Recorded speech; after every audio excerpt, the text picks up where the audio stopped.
अगर मैं आपसे कहूं कि आप जिस जमीन पर खड़े हैं उसके नीचे एक छिपा हुआ साम्राज्य है, तो क्या आप यकीन करेंगे? आज की कहानी उसी सच से जुड़ी है जिसे जानने के बाद कई लोग वापस नहीं लौटे। इस वीडियो को अंत तक देखिए, क्योंकि जिस रहस्य का जिक्र होने वाला है उसे जानने की कीमत कई लोगों ने अपनी जिंदगी से चुकाई है। ये कहानी है नागलोक के रहस्य की। हिमालय की ऊंची चोटियों के बीच एक पुराना रहस्यमयी गांव था कुंडवर। इस गांव के बारे में माना जाता था कि सदियों पहले यहां नागों का निवास था। लोग कहते थे कि पहाड़ों के भीतर एक छिपा हुआ मार्ग है जिसे नागलोक का द्वार कहा जाता है, और वहां जाने वाला आज तक कभी लौटकर नहीं आया।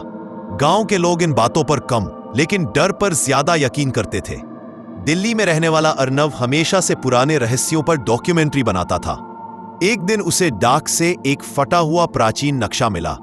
नक्शे पर एक ही शब्द लिखा था, नागलोक, और पीछे लिखा था, सच खोजो वरना सच तुम्हें खोज लेगा। यह नक्शा उसे कुंडवर गांव तक ले जाता था। रिवा ने नक्शे को डिजिटल तरीके से जांचा, लेकिन उसकी उम्र 355 साल निकली। अर्नव को लगा यह मेरी सबसे बड़ी डॉक्यूमेंट्री हो सकती है। अर्नव और रीवा गांव पहुंचे। गांव लगभग सुनसान था। घरों के दरवाजे टूटे हुए, खिड़कियां डरी हुई आंखों की तरह कांपती हवा में हिल रही थी। लंबी दाढ़ी वाला एक बुजुर्ग आदमी आया। तुम लोग यहां क्यों आए हो? अर्नव ने जवाब दिया, नागलोक की खोज में। बुजुर्ग की आंखें फैल गईं। जितने आए कोई लौट कर नहीं गया। आओ, वह था पंडित राघव। राघव ने बताया, सैकड़ों साल पहले मनुष्य और नाग साथ रहते थे। नागों का साम्राज्य जमीन के नीचे था, नागलोक। मनुष्यों ने एक बार नागों के मणि पर कब्जा करने की कोशिश की। युद्ध हुआ, नाग पीछे हटे, लेकिन अपने द्वार को मंत्रों से सील कर दिया।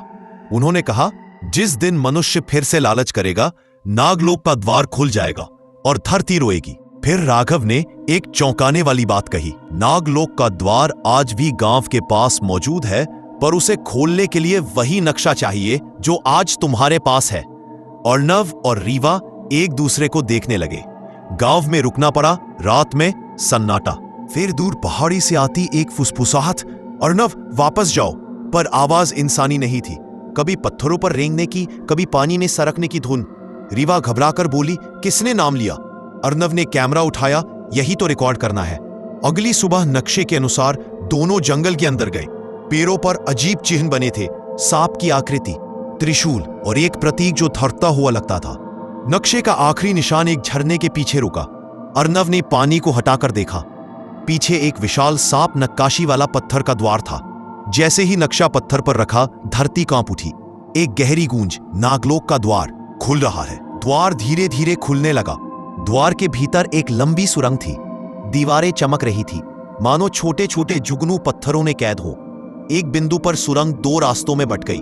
रिवा बोली, प्रकाश वाला ले, पर अचानक अंधेरे वाले मार्ग से फू फू ठंडी हवा आई और उसके साथ आवाज, सच अंधकार में छिपा है।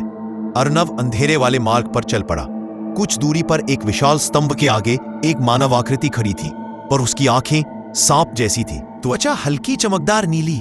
वह बोला, मैं नागसेन हूं, नागलोक का दूत।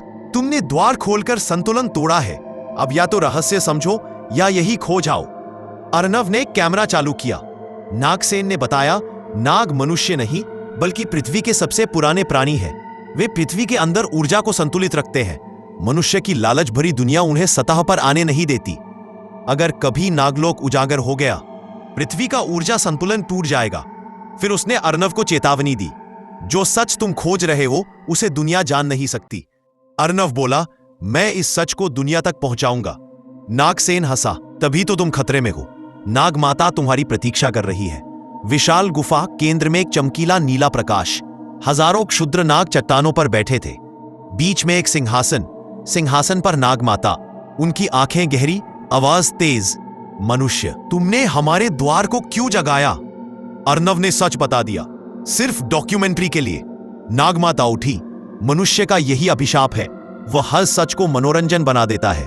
नागमाता ने कहा, तुमने नक्शा खुद नहीं पाया, तुम्हें भेजा गया। अर्नव चौंका, किसने? नागमाता, वही जिसने नागलोक को नष्ट करने की कसम खाई थी। मनुष्यों का वह गुप्त गिरोह जो हमारी मणि चाहता है। तुम अनजाने में उनके एजेंट बन गए हो। रीवा के चेहरे से रंग उड़ गया। तभी सुरंगों में विस्फोट हुआ। कुछ इंसान हथियारों के साथ नागलोक में घुस आए।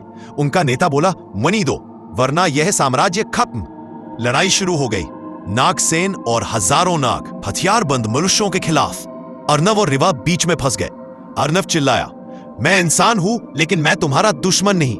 वो हमलावरों की ओर भागा, कैमरा जमीन पर रख दिया। वह नागसेन के साथ मिलकर हमलावरों को रोकने लगा।